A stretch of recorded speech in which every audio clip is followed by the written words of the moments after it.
जन्मादिश्यतुन वयादितरतः चार्थीष्वभिज्ञस्वराट् तेनी ब्रह्महृदायादिकवैः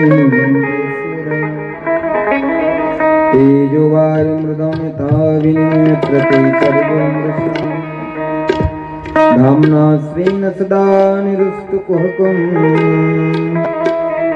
सत्यं परं धीमहि।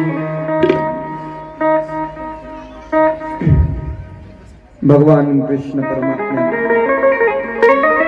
ज्या काही लीला केल्या त्यामध्ये सगळ्यात मुख्य लीला म्हणजे रासलीला।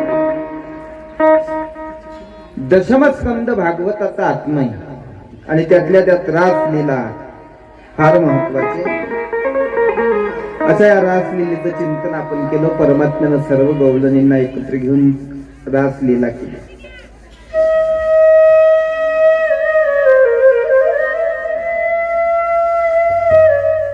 अनेक लीला परमात्म्यानं केल्या। लहानपणातच मोठमोठे त्या ठिकाणी राक्षस मारले। काग बगरिठा मारिले बाळपणी, अवघी दैत्य खानी बुडविली। आज सर्व दैत्य ज्यावेळेस मारले जातात त्यावेळेस एक एक एक एक दैत्य देवानं मारलेला। एक वेळचा प्रसंग आहे। संध्याकाळची वेळ आणि संध्याकाळच्या वेळेला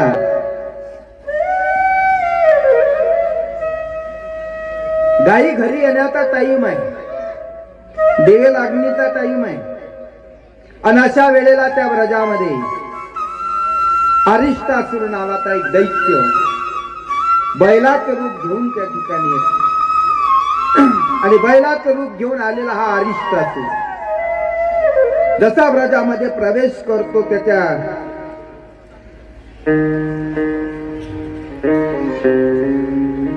अरिष्टासुर आल्याबरोबर त्यानं सगळ्या धुमाकूळ घातलेला आहे व्रजामध्ये।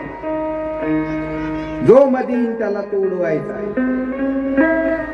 भगवान कृष्ण परमात्म्याच्या लक्षात आला हा अरिष्टासुर आहे जो बैलाच्या रूपात आला आणि परमात्मा त्याला मारण्याकरता समोर येतात। अरिष्टासुराशी युद्ध करतात परमात्मा। दोन्ही शिंगाला धरलं देवानं त्याला मागे नेलं रे आणि वेगवेगळे पावित्र घेत देव त्याच्याशी त्या ठिकाणी लढतात। पाठी मागून गेले शपटीला धरलं त्याच्या आणि गर गर गर गर त्या अरिष्टासुराला फिरवल्याबरोबर धार दिवशी त्याला जमिनीवर आपटलं। तसा तो अरिष्टासुर गतीत प्राण झाला। सर्व गोपाळ त्या ठिकाणी जमले होते। देवाचा जय जयकार करतात सगळे गोपाळ। गोपाल कृष्ण भगवान की जय जय। अरिष्टासुर नावाचा दैत्य मारला गेला ही बातमी कंसाला कळाली। आपण पाठवलेला एक एक दैत्य मरतो, त्या अर्थी माझा शत्रू हा प्रजामध्ये वाढत आहे असं कंसाला कळून चुकलं. बसलेला आहे कंस इथे. नारद महर्षी आले त्या ठिकाणी, आणि नारद महर्षी आल्यानंतर नारद महर्षींना त्या ठिकाणी कंस विचारतोय की माझा शत्रू कुठेतरी वाढत आहे, मला तरी वाटते तो गोकुळामध्ये असला पाहिजे, व्रजामध्ये असला पाहिजे. तिथंच तो आहे, नंदाच्या घरी जो पोरगा आहे तोच तुझा शत्रू आहे असं नारदाकडून ज्यावेळेस कळते, त्याला मारण्याकरता अनेक उपाय केले, पण त्याला मारायचं कसं?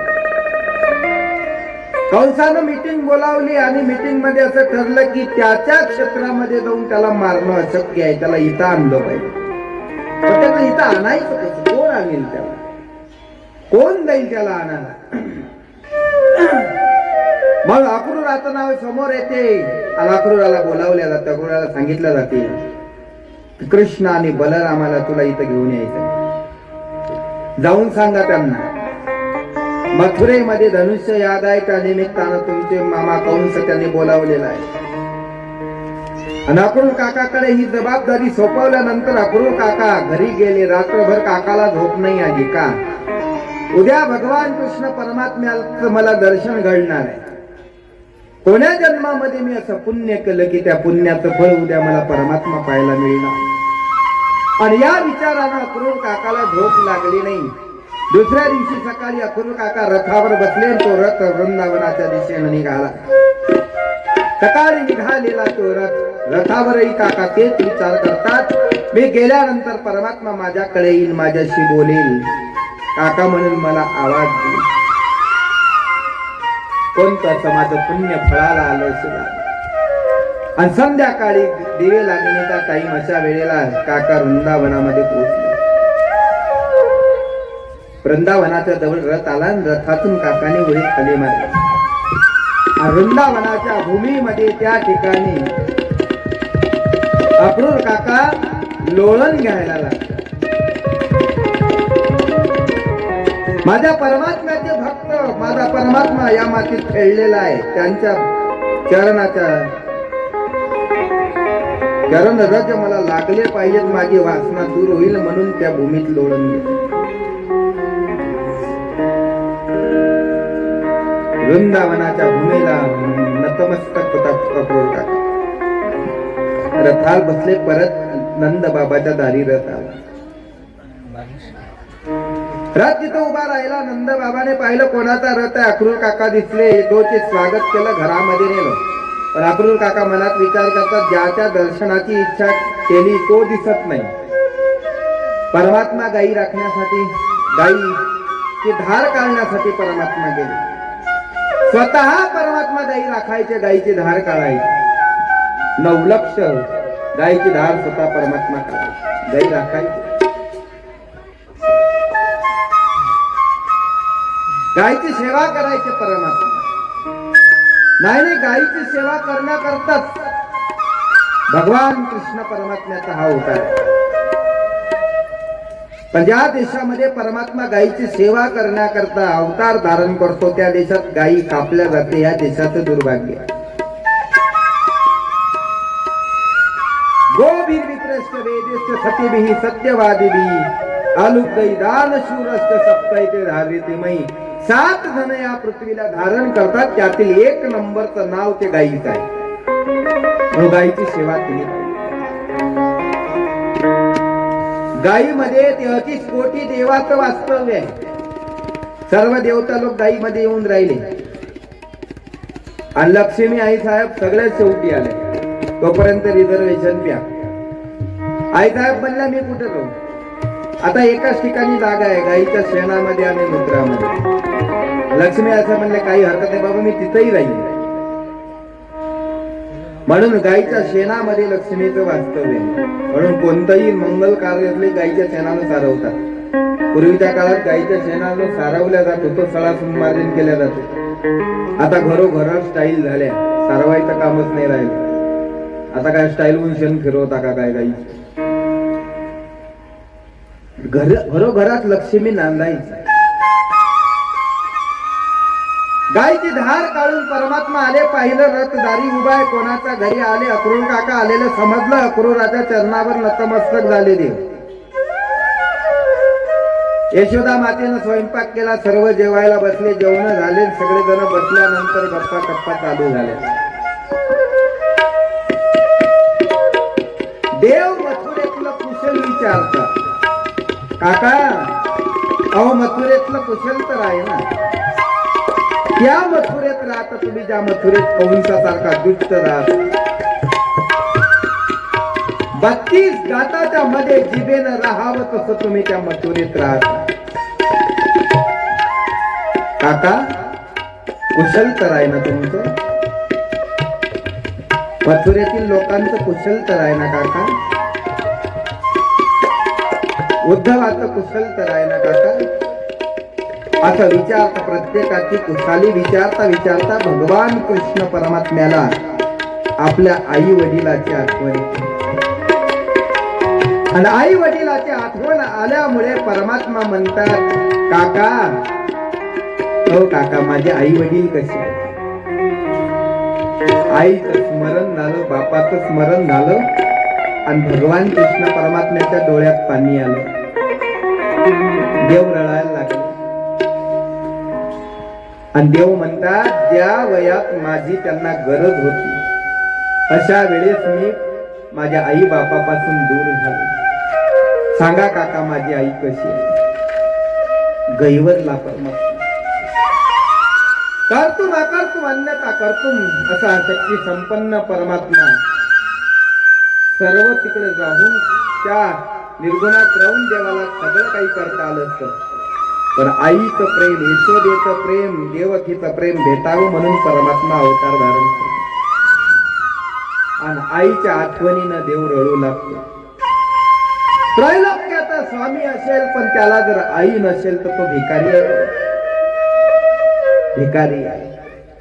या जगात सगळं काही परत परत मिळेल, धन गेलं परत मिळेल, एखादं घर गेलं तुमचं परत मिळेल, सगळं परत मिळेल, पण एकदा गेलेली आई परत मिळत नाही. बापाला दुसरी बायको भेटेल पण पोराले आई नाही भेटत दुसरी. म्हणून परमात्मा गहिवर नाही. देव शिकवण देतो की बाबा जीवनामध्ये आई वडील फार महत्वाचे. आईचं प्रेम अलौकिक आहे. सकल तीर्थाची धुरी जे का माता पितरे तया शरीरे लोन केले.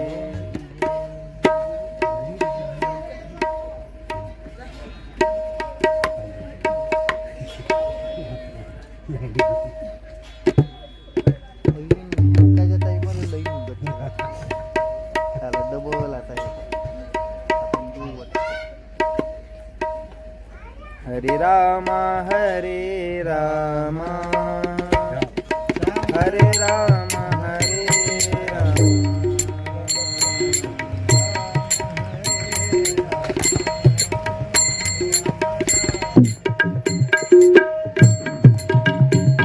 हरे रामा हरे रामा राम हरे रामा राम हरे रामा राम राम हरे हरे हरे राम हरे रामा राम राम हरे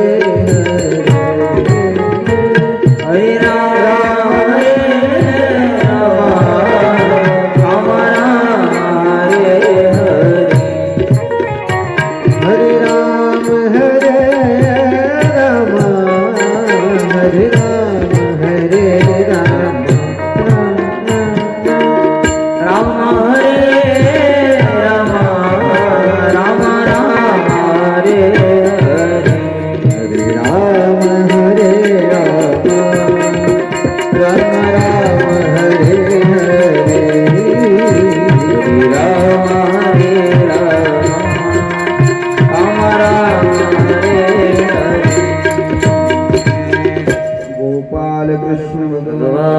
की जय. परमात्मा कैवर्त सकल तीर्थाची धुरे एका माता पितरे तया शिवी शिखिर शरीरे मोन केले. सबसे बड़ी है माँ, सबसे बड़ी है माँ, सबसे बड़ी है माँ, सबसे बड़ी है माँ, सबसे बड़ी है माँ, सबसे बड़ी है माँ, सबसे बड़ी है माँ, सबसे बड़ी है माँ, सबसे बड़ी है माँ, सबसे बड़ी है माँ, सबसे बड़ी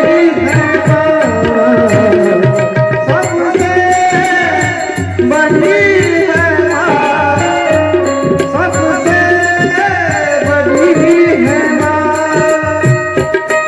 सबसे बड़ी है माँ,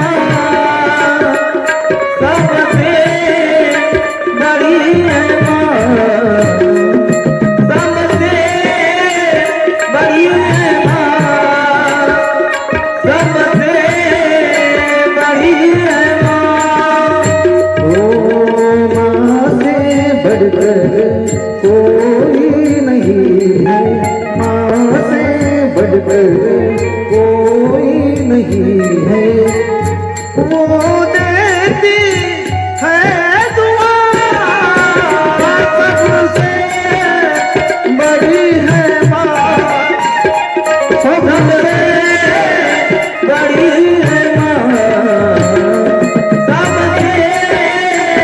बड़ी है माँ, सबसे बड़ी है माँ. सबसे बडी है माँ. आई वडिलांचं अस्तित्व हे माणसाच्या जीवनात फार मोठं. परमात्मा ज्या आई वडिलांचा व्यक्ती गहिवरतो त्या देशाचा दुर्भाग्य आहे की त्या देशात वृद्धाश्रम तयार होतात. माय बापाचे अनंत उपकार असतात आपल्या शरीराचे कातळा काढून त्याची चप्पल शिवून त्यांच्या पायामध्ये जरी घातली तरी ते उपकार फिटत नाही. एवढे अनंत उपकार असतात. मुलाच्या सर्व इच्छा पूर्ण करण्यासाठी स्वतःच्या किती इच्छा मारावे लागतात. पण तरी वरून पोर विचारतात की काय केलं माय बापानं आमच्यासाठी, काय केलं. उपकार नाही फेडू शकत. एका पोरानं विचार केला की मी माझ्या आईचे उपकार फेडणार, आणि तो आईला म्हणला आई माझ्यासाठी तू भरपूर काही केलं, मी तुझे उपकार फेडणार आहे. आईनं मनात विचार केला बाबा तू माझे काय उपकार फेडणार, पण तू प्रयत्न करतो असं काही हरकत नाही. रात्रीच्या वेळेला हा रोज सेवा करायचा आईची. रात्रीच्या वेळेला झोपला की आई गिल्लासभर पाणी घ्यायची आणि त्याच्या अंगावर टाकून द्यायची, गादी ओली करून टाकायची पाण्यानं.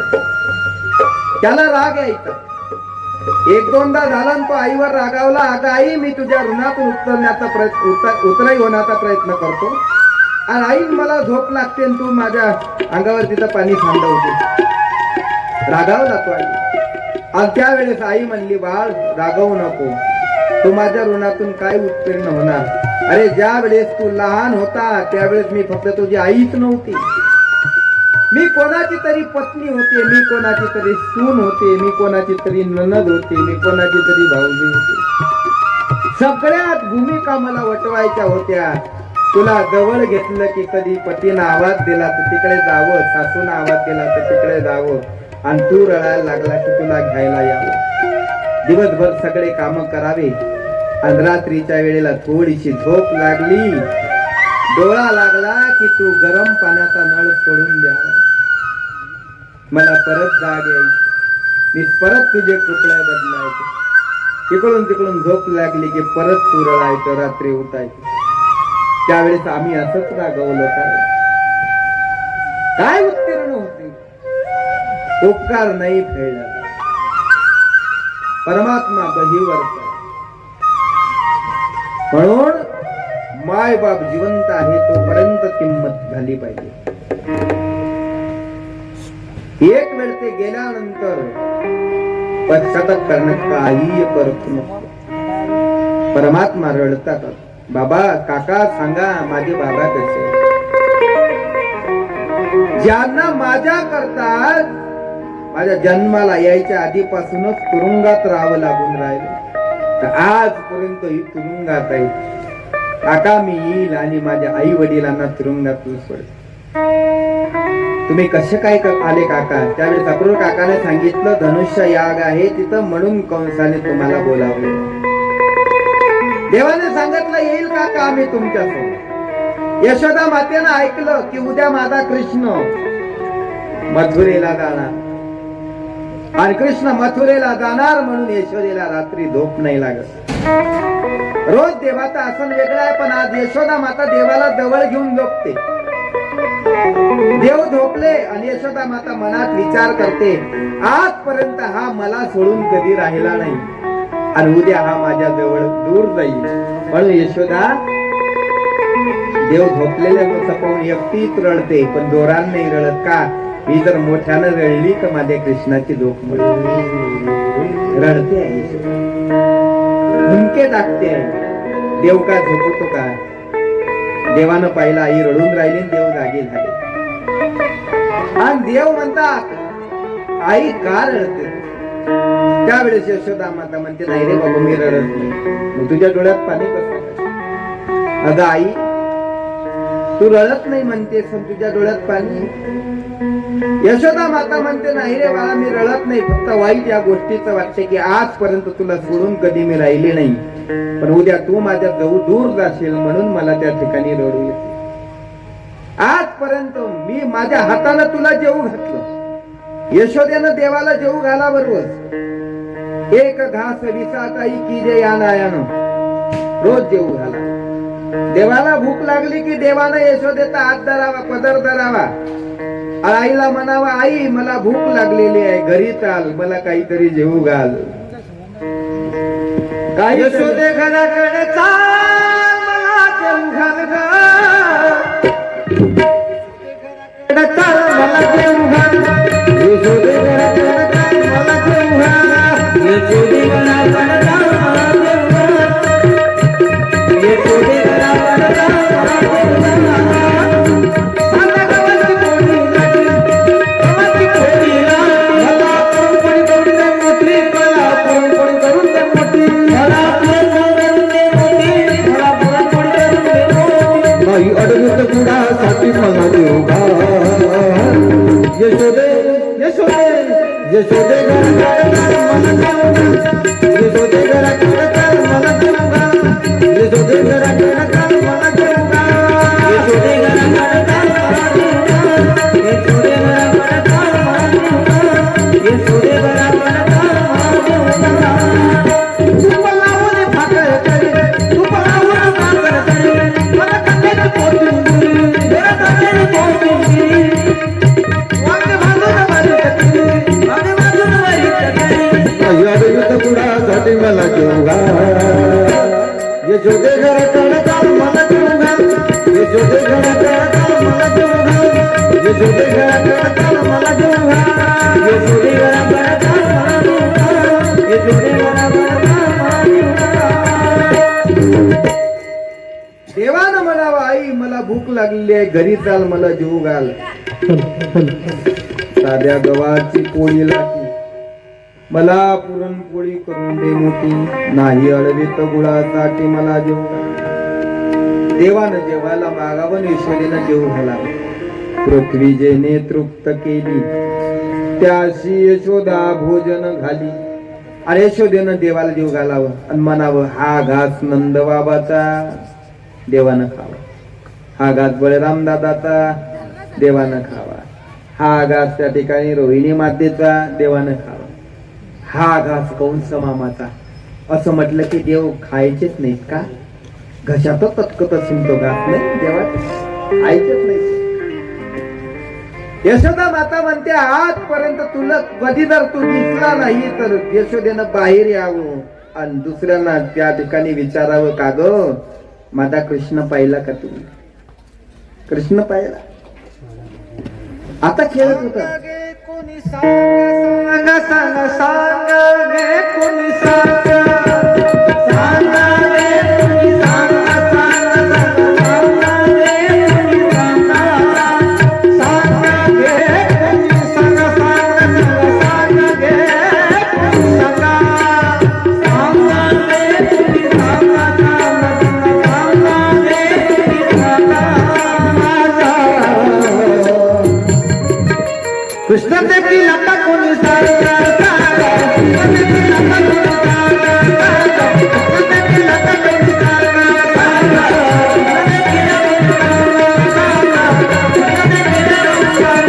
कोणी माता सोमे पिंपळ पाना माता सोमे पिंपळ पाना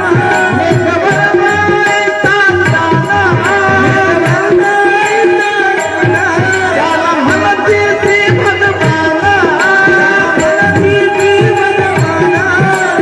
योगी झाप विश्रांती माझा कृष्ण देवी लता कोणी सांगा कृष्ण देवी लता कोणी सांगा सांगा कृष्ण देवी लता कोणी सांगा सांगा रे कोणी सांगा सांगा सांगा रे कोणी सांगा सांगा रे कोणी सांगा सांगा सांगा रे कोणी सांगा माझा कृष्ण देवीला कोणी सांगा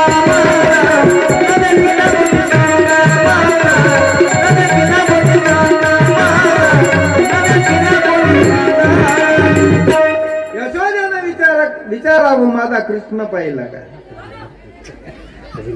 थोडा वेळ जर परमात्मा दिसले नाही तर यशोदा बेचैन व्हायची. उद्या तर तू नजरेच्या आळ होणार आहे, नजरेच्या आळ होणार म्हणून यशोदा दुःखी आहे, रडते आहे यशोदा माता. रात्र त्या ठिकाणी निघाली, सकाळ झाली आणि सकाळी त्या ठिकाणी गवळणी पाण्याला जायला निघाल्या तर नंद बाबाच्या दारात रथ उभा दिसतो. रथ उभा दिसतो म्हणून गवळणी विचार करतात कोणाचा रथ असेल का? यशोदेलाच विचारावा कोणाचा रथ आहे हा? गवळण म्हणती यशोदेला कोठे गे साबळा कान चालून लावला सांगे हो मला अपुरम भाते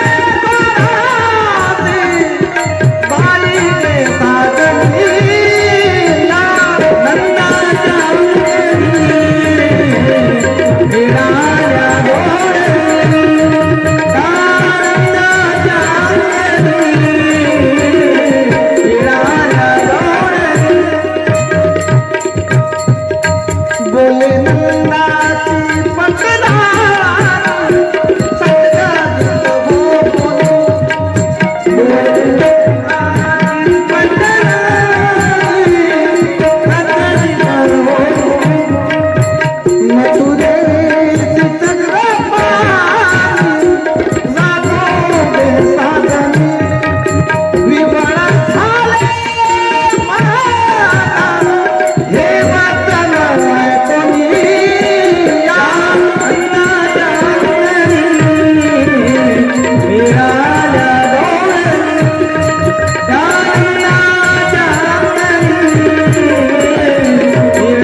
सगळ्या गवळणी यशोदेला विचारतात आणि विचारतात त्यावेळेस यशोदा सांगते मथुरेशी चक्र पाणी जातो देता.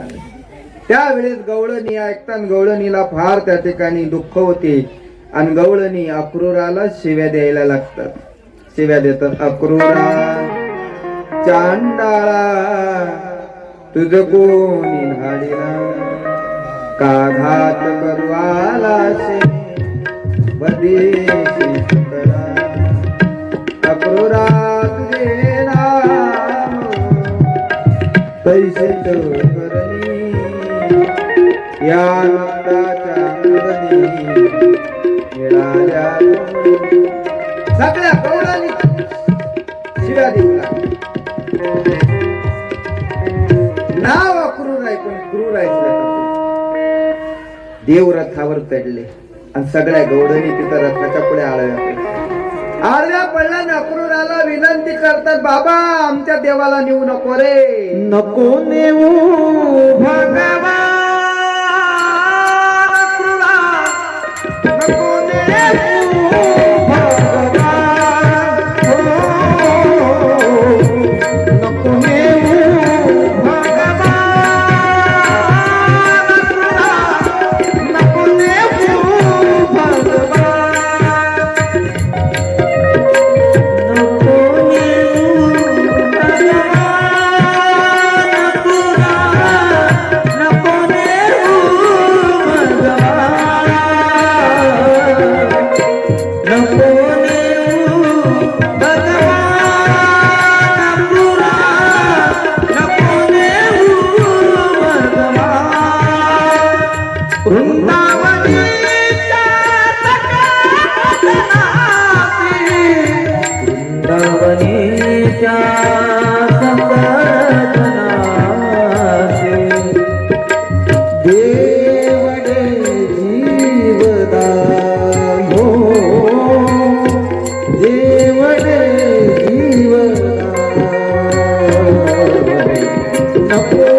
अक्रूरा, नको नेऊ भगवान.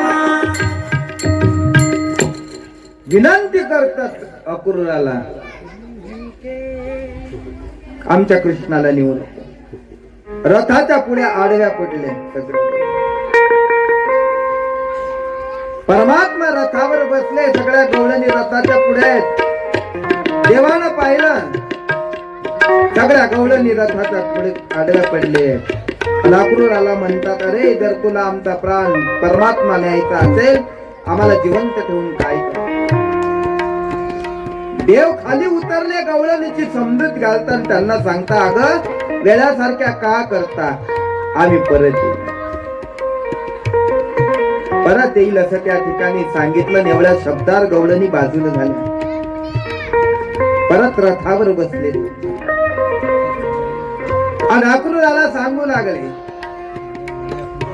देव बोले अक्रूराशी, वेगे हा किरे रथाशी, या गोपीच्या शोकाशी न पावे मदशी. या गोपीचा शोक माझ्याकडून पाहिला जात नाही, लवकर रथ इथून घे. आणि रथ तिथून दिसेनासा झाला. रथ दिसेनासा झाला. यमुनेच्या जवळ रथ आला. तिथं अक्रूर काका संध्या करण्याकरता उतरले आणि पाण्यात डुबकी मारली. तसं विश्वरूपाचे दर्शन झालं. अक्रूराच्या मनातलं त्या ठिकाणी भीती दूर झाली. मथुरेच्या जवळ रथ आला. अक्रूर काकाला सांगितलं, कंसाला जाऊन सांगा आम्ही इथं मुक्काम करणार. रात्रभर देवानं तिथं मुक्काम केला. सोबत बलराम दादा, काही गोपाळ आहेत, नंदबाब आहेत. दुसऱ्या दिवशी नगर पाहत पाहत परमात्मा निघाले आणि मथुरेतल्या गवळणी देवाला पाहण्यासाठी गॅलरीत उभ्या म्हणू लागल्या, आता खरंच आपण गोकुळातल्या गवळणींना वेळा समजत होतो. परमात्म्याला पाहिल्यानंतर मथुरेच्या गवळणीला कळालं की हात साक्षात मदनाचा पुतळा. देव चालत निघाले. जाता जाता मध्ये एक धोबी चालला होता. त्याच्या हाती कंसाचे कपडे होते. गोपाळ म्हणले, देवा तुझ्या मामाचं गाव आहे, तर तुला कपडे घेतील, आम्हाला कपडे दे. धोब्याला बोलावलं. त्याला सांगितलं, बाबा आमच्या गोपाळांना कपडे द्या. तो उद्धट होता. त्याने सांगितलं, अरे हे कपडे घालायची लायकी आहे का तुमची? मग हे भेटणार नाही. परमात्म्याला राग आला, एक कांशेलामध्ये त्याला गावली, डोबी तिथंच पडला, गतप्राण झाला. पुढे गेले सुदामा माळी, त्याच्या हाती हार होते फुलाचे. परमात्मा म्हणले एक एक हार आमच्या देवाच्या गळ्यामध्ये घाला. प्रत्येकाच्या गोपाळांच्या गळ्यामध्ये हार घाला म्हटल्यानंतर प्रत्येकाच्या गळ्यात हार टाकला गेला. गोपाळांना फार आनंद झाला. त्यांना असं वाटलं की झटपीला निवडून आलो का काय, एवढा आनंद. पुढे गेले, कुबजा दासी चंदनाची वाटी घेऊन चालली होती. कंसाला लावण्याचा नियम होता तिचा रोजचा. आणि हे गोपाळ म्हणले देवा आम्हालाही चंदन लाव. कोबजेनं मनात विचार केला, रोज कंसाले चंदन लावते म्हणून आज तुम्हाला चंदन लाव. सगळ्याला चंदन लावलं. आणि 3 ठिकाणी वाकडी होती. देवानं तिच्या पायावर पाय दिला, तळपायावर हनुवटी उचलली. वाकडी असणारी कुबजा त्या ठिकाणी सरळ झाली. आणि तिला सांगितलं मी येईल तुझ्या घरी, पण सगळे काम अटपल्यानंतर. तिथून पुढे आले, ज्या ठिकाणी धनुष्य ठेवलेला आहे परमात्मा आले, मनोमन धनुष्याला नमस्कार केला आणि सहज लिलेने परमात्म्याने धनुष्य उचलला. त्याला प्रत्यांच्या लावला. धनुष्याचे 2 तुकडे झाले. कळकळचा आवाज झाला. धनुष्य तुटला त्या ठिकाणी. आणि गोपाळांनी जयजयकार केला, गोपाल कृष्ण भगवान की जय. धनुष्य तुटला ही बातमी कंसाला माहीत पडली. कंस घाबरला. तिथून परमात्मा निघाले. मल्लयुद्धाच्या आखाड्याच्या जवळ परमात्मा आले. आखाड्याच्या दारावर कुवाला पीड नावाचा हत्ती त्या ठिकाणी बांधलेला आहे. तिथं परमात्मा आले. कुवाला पीड देवाच्या अंगावर सोडला गेला. उन्मत्त झालेला कुवाला पीड आपल्याकडे येत आहे. परमात्म्यानं पाहिलं. कुवाला पिडाचं देवाचं त्या ठिकाणी युद्ध चालू झाले. एका मुष्टिका प्रहार कुवाला पिडार केल्याबरोबर तोही गतप्राण झाला. गोपाळांनी जयजयकार केला, गोपाल कृष्ण भगवान की जय. कुवाला पीड मारला गेला आणि आखाडामध्ये परमात्मा तिथं आले. हत्तीचा तुटलेला दात, खांद्यावर घेतलेला रक्ताचे शिंतोडे अंगावर उठलेले वीर अशा स्वरूपामध्ये परमात्मा दिसतात. आखाडामध्ये देव आल्याबरोबर सगळे जण तिथं बसलेले, पण प्रत्येकाला परमात्मा वेगवेगळ्या रूपात दिसला. मल्लाना मचना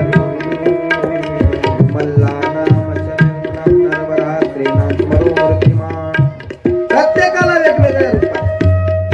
कंसासारखे दुष्ट होते, अरे हा तर आमचा काळ आहे. चानूर मुष्टिका सारखे म्हणले आज आहे, हा तर बलवान आहे, चांगला पैलवान आहे. स्त्रियावती, अरे हा तर मदनाचा पुतळा आहे. उद्धव अक्रूरा सारखे होते, अरे तत्वम परम योगी आहे. गोपाळवती, अरे हा तर आमचा मित्र आहे. नंद बाबा, अरे हा तर आमचा शिशु आहे, पोरगा आहे. एक परमात्मा वेगवेगळ्या रूपात. मल्लयुद्धामध्ये चालूर मुष्टिकाशी लढता लढता बलराम दादा आणि कृष्ण परमात्मा दोघं चालूर मुष्टिकाशी लढतात आणि दोघही चालूर मुष्टिकाचा त्या ठिकाणी वध करतात. चालूर मुष्टिक मारल्या गेली. चालूर मुष्टिक मेल्यानंतर कंस मात्र आता घाबरला. आसनावर कंस बसलेला. परमात्मा सिंहासनाकडे गेले आणि सिंहासनाकडे जाऊन कंस प्राण वाचवण्यासाठी पळू लागला. परमात्म्यानं कंसाला पकडलं. अनेक मुष्टिका प्रहार त्याच्या मस्तकावर केल्याबरोबर कंस त्या ठिकाणी गतप्राण झाला आणि देवता लोकांनी आकाशातून पुष्पवृष्टी केली. गोपाल कृष्ण भगवान की जय. कंसही त्या ठिकाणी मारला गेला आणि कंस मारल्यानंतर उग्रसेनाला बंदिवासातून मुक्त केलं आणि मथुरेचा राजा बनवला. आता परमात्मा आपल्या आई वडिलांना बंदिवासातून सोडण्याकरता जातात. बंदिवासातून सोडण्याकरता गेलेले परमात्मा आई वडिलांना सोडण्याकरता दरवाजा उघडला आणि देवकी मातेनं देवाला पाहिलं. देवाला पाहिल्याबरोबर देवकी मातेला पाना फुटला. देवकी माता विचार करते, या पोराला पाहिल्याबरोबर जर मला पाना फुटत असेल तर हा माझा पोरगा असला पाहिजे. लहानपणी नेमका जन्माला आला तेव्हा पाहिला, तेव्हापासून आता 11 वर्षाचा झाला होता. एखाद्या आईचं पोरग यात्रेमध्ये जर हरवलं ते जर 12 वर्षानं परत आलं, त्या आईला किती आनंद होत असेल. देवकीला फार आनंद झाला आणि देवकी माता म्हणते, अरे एवढ्या दिवस दूर राहिला, आता तरी सोडून जाऊ नको. परमात्म्याने सांगितलं, आई मी तुला सोडून कधीच जाणार नाही. आणि तिकडे त्या गोपिकांना सांगितलं, मी परत येईल. आणि देवकीला म्हणतात मी जाणार नाही परत. नंद बाबाला निरोप देतात. नंद बाबाला सांगतात मी आम्ही मागून परत येणार आहोत, काही दिवसात इथं राहतो, नंतर येईल. पण नंद बाबाला कळालं आता कृष्ण परत येणार नाही. नंद बाबाला जळ अंतकरणाने नंद बाबांनी निरोप घेतला, निघाले नंद बाबा. परमात्मा मथुरेमध्ये राहू लागले. राहत असताना पुढे वसुदेव देवकी यांनी परमात्म्याची मुंज केली आणि देव आता संदीपनी ऋषीच्या आश्रमात गेले. एका महिन्यामध्ये 14 विद्या 64 कलाचं ज्ञान त्या ठिकाणी परमात्म्यानं प्राप्त केलं. आणि एक वेळचा प्रसंग आहे, भगवान कृष्ण परमात्मा एकटे बसलेले, कोणी जवळ नाही असं पाहून परमात्म्याच्या डोळ्यामध्ये अश्रू आले. का? देवाला गोपिकांची आठवण झाली. गोपिकांना शब्द दिला होता मी परत येईल. आज त्या गोपिकांची काय अवस्था असेल, यशोदा मातेची काय अवस्था असेल, या आठवणीनं देवाच्या डोळ्यात पाणी आलं. आणि देवाच्या डोळ्यात पाणी आलं म्हणून त्या ठिकाणी देव रडू लागले. देवाला वाटलं मला कोणी पाहत नाही. एकांतात रडतात देव का? माणसानं कधी कधी एकांतात रडलं पाहिजे. म्हणे रडल्यानं मन हलकं होते, म्हणून रडल्यानं मन हलकं होते असं म्हटलं म्हणून लगेच रडायला सुरुवात करतात. देव रडायला लागले. देवाला वाटलं मला कोणी पाहत नाही. पण उद्धव आले, उद्धवजींना पाहिलं तर देवाच्या डोळ्यात अश्रू आहे. विचारतात उद्धव देवा का रडता? देवानं सांगितलं काही नाही, सहज गोपिकांची आठवण आली म्हणून डोळ्यात. उद्धवाला वाटलं गोपिकांच्या आठवणीने देव रडतो. हे तर माझ्यासारखा ज्ञानी पुरुष असताना, अक्रूरासारखे असताना देवाला गोपिकांचे असं काय विशेष आहे गोपिकांना म्हणून देवाने रडावं? उद्धवाला ज्ञानाचा अभिमान होता आणि परमात्म्याला तो दूर करायचा होता. देव म्हणतात उद्धवा असं करा, तुम्ही जा पुढे वृंदावनामध्ये जा.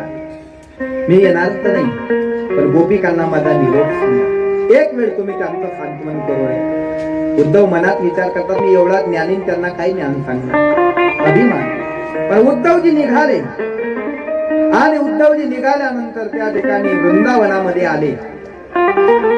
विचारतात का हो नंद बाबाचा वाहा कुठे?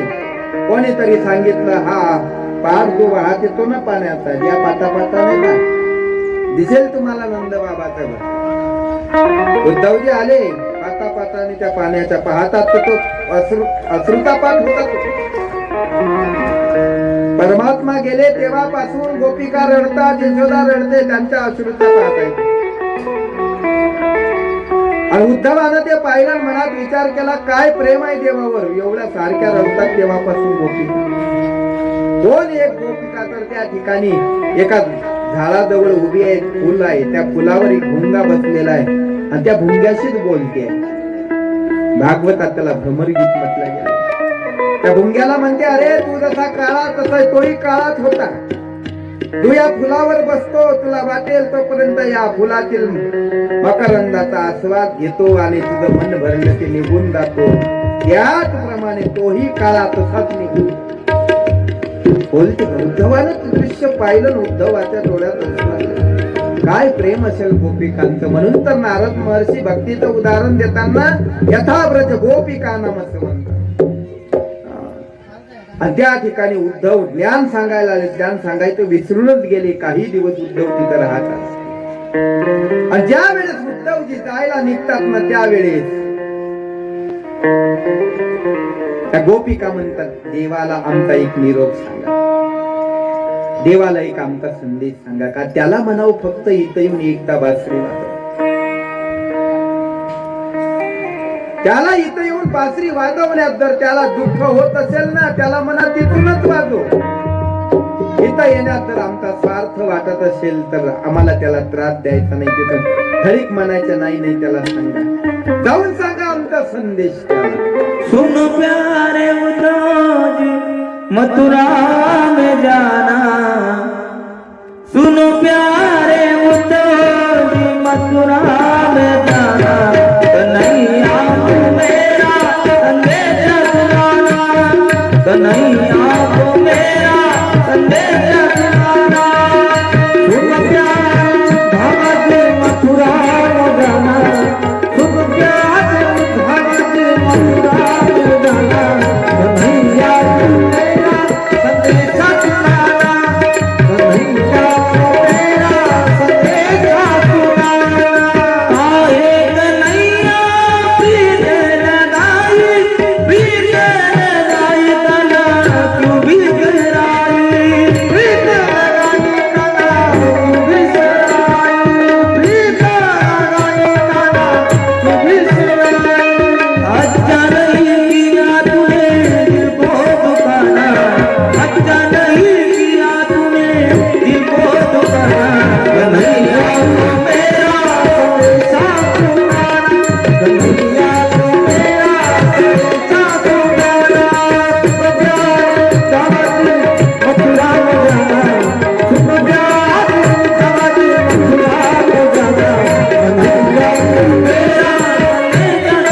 त्या ठिकाणी परमात्म्याला.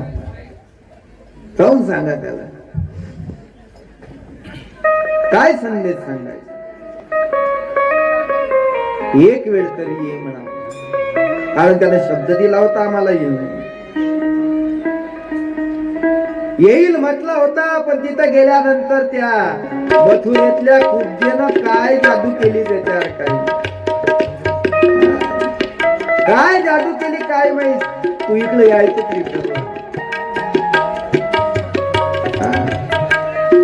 म्हणून ते गवळण म्हणते आहे देवा त्याला एक निरोप आमचा सांगा की. आणि गोपिकांचा त्या ठिकाणी निरोप घेऊन उद्धवजी निघतात. परमात्म्याच्या जवळ आले. देवाने विचारलं काय उद्धवा ज्ञान सांगितलं का. उद्धव म्हणतात देवा ज्ञान सांगायला गेलो आणि भक्ती शिकून आलो. तिथून भक्ती उद्धवाचं ब्रजगमन या ठिकाणी सांगतात. पुढे परमात्मा अक्रूराच्या घरी जातात, उपजेवर कृपा करतात. अक्रूर हस्तिनापूरला त्या ठिकाणी जातो असं वर्णन केलं. दशमस्कंदाचा पूर्वार्ध इथं थांबवला. पुढे दशमस्कंदाचा उत्तरार्ध चालू होतो. 2 मिनिटं भजन करा. पुढची कथा पाहू. पुढच्या कथेमध्ये परमात्म्याची विवाहाची कथा येणार आहे. त्यापर्यंत आपल्याला जायचं आहे. तू राधे राधे बोल रे, तू श्याम बोल. तू राधे राधे बोल रे, तू श्याम बोल. तू राधे राधे बोल रे, तू श्याम बोल. तू राधे राधे बोल रे, तू श्याम बोल. तू राधे राधे बोल रे,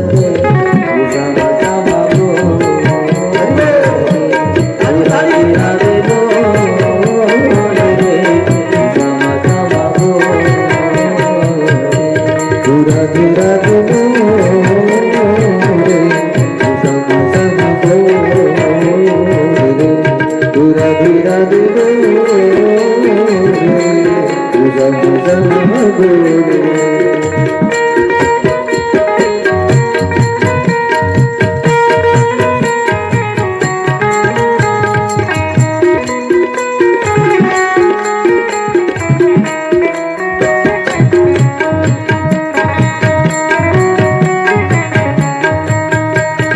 राधे राधे बोल रे, राधे बोल रे, तू श्याम श्याम बोल रे, तू श्याम बोल रे. तू राधे राधे बोल, तू राधे राधे बोल, तू राधे राधे बोल रे, तू श्याम श्याम बोल रे. तू राधे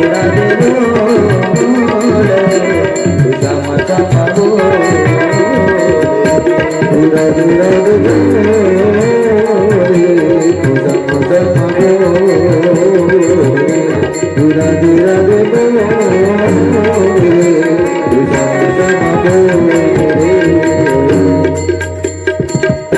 गोपाल कृष्ण भगवान दशमस्कंदाचा उत्तरार्ध चालू होतो. कंस मारला गेला म्हणून कंसाच्या पत्न्या एकस्ती आणि प्राप्ती दोघी आपल्या बापाकडे म्हणजे जरासंधाकडे गेले. आणि जरासंधाला सांगितलं. जरासंधाला कळाला आपला जवाई मारला गेला. त्यावेळेस जरासंध 23 अक्षोनी सैन्यासहित त्या ठिकाणी चालून आला. असा 17 वेळा चालून आला. प्रत्येक वेळेस यायचा, प्रत्येक वेळेस आक्रमण करायचा. तेवढं सैन्य घेऊन यायचा. देवानं सर्व सैन्य मारावं आणि त्याला सोडून द्यावं. तो परत तेवढं दमा करून आणायचा. देव नेमकं त्याला सोडायचे का? देवाला दुर्जन मारायचे होते म्हणून देव काय करायचे, त्याला सोडायचे. तो सगळे गोळा करून आणायचा. देवाला फक्त मारायचा. 17व्या वेळेस काल येऊन आला.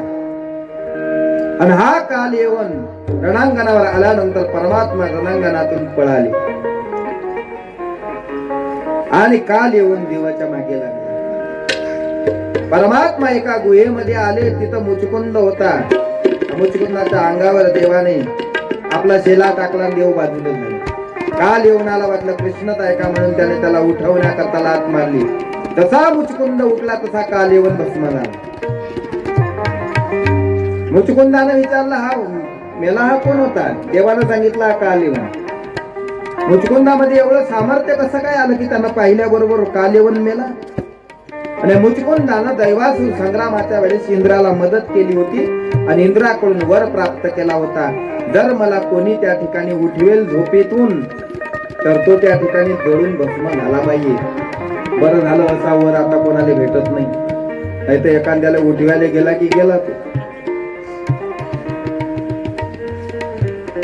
काल येवन मारल्या गेला. जरासंधानं पाहिलं या डोंगरावर त्या ठिकाणी कृष्ण बलराम गेलेले आहेत म्हणून त्याला आग लागली. आणि देवानं जे उडी मारली ती डायरेक्ट द्वारकेमध्ये. नेहमी आक्रमण व्हायचे म्हणून परमात्म्यानं समुद्राच्या मधोमध्ये एक द्वारका नगरी निर्माण केली होती. सगळे यादव त्यामध्ये. आता परमात्मा द्वारकेमध्ये आले आणि देव त्या द्वारकेचे राजे झाले. राजा झाला परमात्मा. गडानो राजा किरे झाला, राजा किरे झाला. सिंहासनी बैसला, कृष्ण सिंहासनी बैसला. राजा किरे झाला, राजा किरे झाला. सिंहासनी बैसला,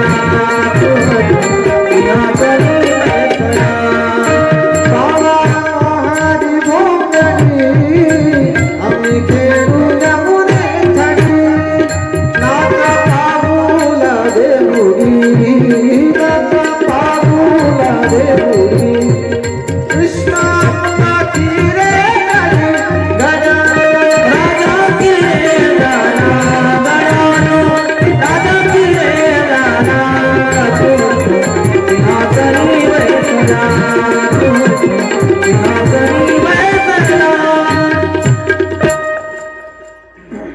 परमात्मा राजा झाले द्वारकेत. आणि द्वारकेत राहत असताना त्या ठिकाणी अनर्थ देशाचा राजा रैवत, त्या रैवताची पोरगी रेवती सोबत बलराम दादाचा विवाह झाला. आणि आता पुढे विवाहाची कथा आहे ते भगवान कृष्ण परमात्मा.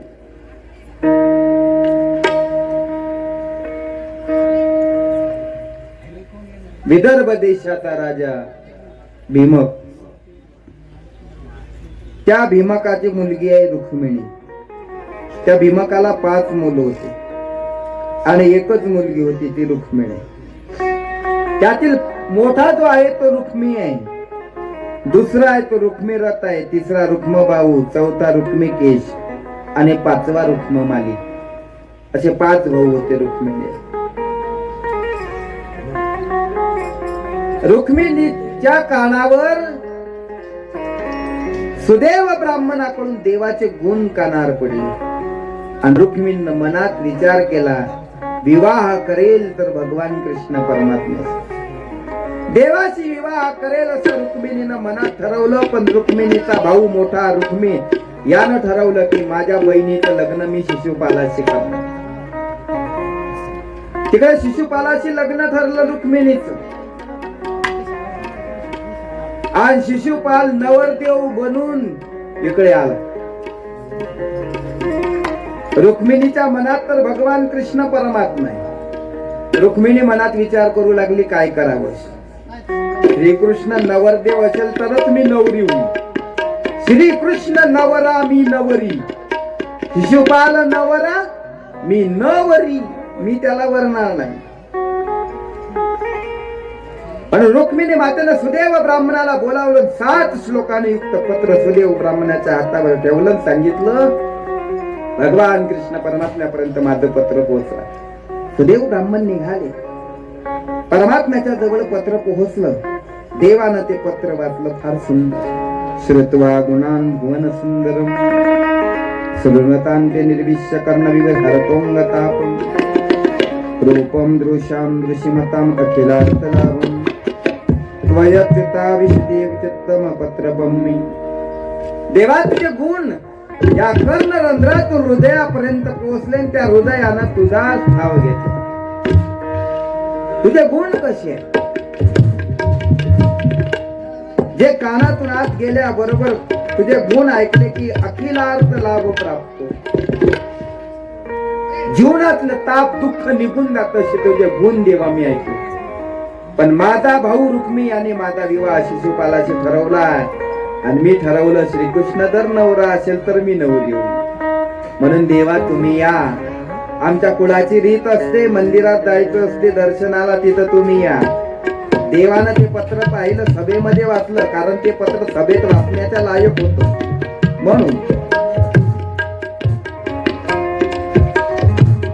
ते पत्र वाचलं, परत दुसरं पत्र लिहून दिलं सुदेव ब्राह्मणाला. सुदेव ब्राह्मण निघाले. इकडे शिशुपाल नवरदेव होऊन आला. पूर्वीच्या काळात लग्न म्हटलं की महिनाभर चालायचं. महिनाभर लग्नाचे धामधूम असायचे. आता तर लग्न घरात आहे की नाही असं वाटत नाही. फक्त लग्नाच्या दिवशी थोडस सकाळी धामधूम, दुपारी टामटूम, संध्याकाळी सामसूम. आता पूर्वी महिनाभर हे लग्न चालायचे. शिशुपाल त्या ठिकाणी नवरदेव होऊन आला. शिशुपालाची वरात निघाली. सगळे वरातीत आहेत शिशुपालाच्या, पण रुक्मिणी माता बेचैन नाही. आणि रुक्मिणी माता त्या ठिकाणी मनात विचार करते. अधीर झाली रुक्मिणी आणि मनात विचार करते परमात्म्याशिवाय मी कसा धीर राहील. अधीर झाली. सुदेव ब्राह्मण पाठविला तो येई ना काय करू. पाठवलेला सुदेव ब्राह्मण तो यायचा पत्ता नाही. कसा गुबाई हरिविन धीर धरू, कसा गुबाई हरिविन धीर धरू. रुक्मया मजला शिशुपाला देतो काय करू. कसा गुबाई हरिविन धीर धरू. अधीर झाली. विचार करते मनात. तेवढ्या सुदेव ब्राह्मण आले. पत्र त्या रुक्मिणीच्या हातावर टेकवलं. तिने पाहिला, आनंद झाला. शृंगार केला रुक्मिणी मातेने. काय शृंगार केला? सगळ्या सखी आता रुक्मिणी मातेच्या हातावर मेहंदी काढतात.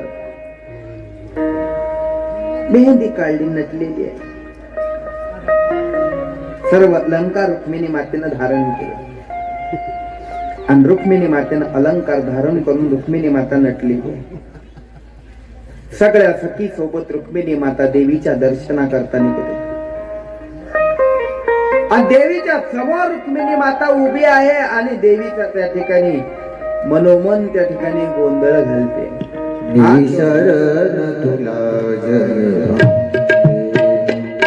मी शरण तुला जय. हो अम्बे मा जगदंबे मा, अम्बे मा जगदंबे मा, मी शरण तुला जय. अम्बे मा, मी शरण तुला जय. कृपेची नवलाई वाल्याचा वामिक होई, वाल्याचा वामिक होई. तुझ्या कृपेची नवलाई वाल्याचा वामिक होई, वाल्याचा वामिक होई. शरण तुला जय अम्बे मा, शरण तुला जय अम्बे मा. हो अम्बे मा जगदंबे मा, अम्बे मा जगदंबे मा, शरण तुला जय अम्बे मा,